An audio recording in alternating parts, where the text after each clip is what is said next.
Bonjour à tous et bienvenue dans cette vidéo sur la formation d'images dans laquelle je vais parler des lentilles minces convergentes.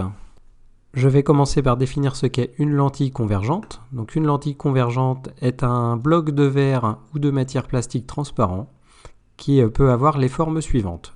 Soit ce type de forme ici, on appelle ça une lentille biconvexe, ou alors cette forme-là, une lentille plan convexe, ou alors cette forme-là que l'on appelle un ménisque.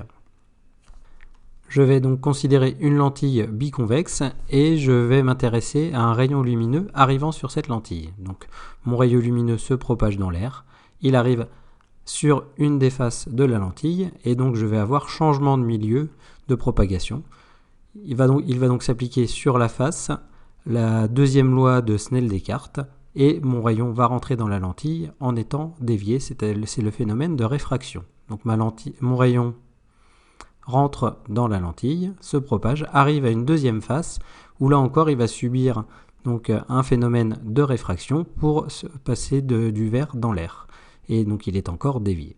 On a donc ici, pour tous les rayons arrivant à la surface de la lentille, un double phénomène qui a une première réfraction pour entrer dans le verre et une deuxième réfraction pour ressortir.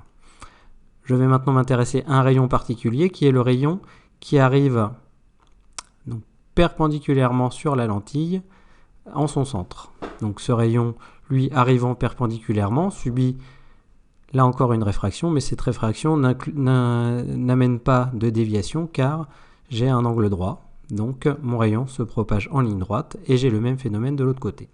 Ce rayon est particulier parce qu'il va passer par le centre de la lentille que je matérialise ici par une croix.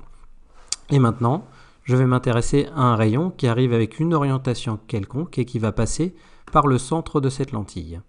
Donc mon rayon arrive sur la lentille, subit une réfraction et ressort ensuite de la lentille. Je constate qu'ici, que le rayon qui est passé par le centre de la lentille ici est légèrement décalé avant et après la lentille. Donc nous allons faire l'approximation dans cette partie de cours qu'en fait ce léger décalage n'existe pas, ce qui revient à considérer que la lentille est extrêmement fine, c'est ce que l'on nomme une lentille mince. Une lentille mince convergente est donc une lentille d'épaisseur négligeable. Et nous la représenterons de la manière suivante. Nous représenterons par un trait avec une double flèche. Et donc le trait symbolise bien une épaisseur négligeable. Et la double flèche nous indique ici que nous avons affaire à une lentille convergente.